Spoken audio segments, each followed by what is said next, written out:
हा मराठा आरक्षणाचा लढा फार दिवसापासून आहे। याच्यासाठी अनेक मोर्चे झाले, अनेक चळवळी झाल्या आणि हा लढा कोयना पट्ट्यातील पठ्ठ्यानं सुरू केला।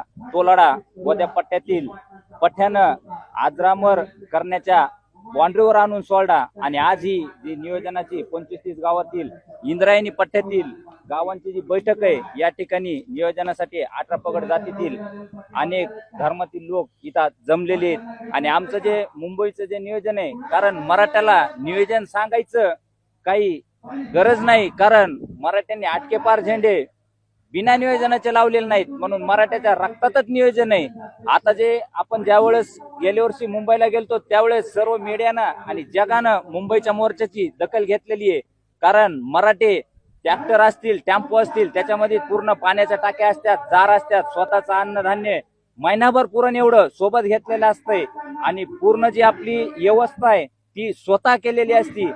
गेल्या वेळेसच्या मुंबई मोर्चामध्ये मुंबई असेल, पुणे असेल, त्या बांधवांचे कोटी कोटी धन्यवाद दिले पाहिजेत, कारण त्यांनी आम्हाला पाणी कमी पडू दिलं नाही, न दुसरं कोणतं खाण्याच्या वस्तू कमी पडू दिलं नाही। पण त्यावेळेस आम्ही जानेवारी महिन्यात गेलो होतो आणि यावेळेस आपण पावसाळ्यात ऑगस्ट सप्टेंबर महिन्यामध्ये चाललो आहोत, कारण परतीचा पाऊस पण असू शकतोय। यासाठी आमचं नियोजन आहे काटेकोर आहे।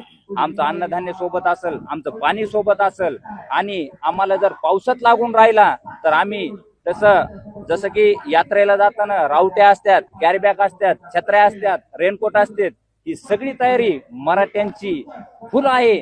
कारण मराठ्यांनी आटकेपार झेंडे लावले म्हणजे मराठ्याला नियोजनामध्ये सरकारनं नाही न कोणत्या जगातल्या कोणीही कमी समजू नये, कारण नियोजनामध्ये मराठे तंतोतंत आहेत असं माझं सांगणं सरकारला पण आहे। पण मुंबईत येण्याची वेळच सरकारनं आमच्यावर आणू नये। एकदा जर आम्ही मुंबईत घुसलो तर आम्ही आरक्षण घेतल्याशिवाय उठणार नाहीत आणि इंचभर हटणार पण नाहीत।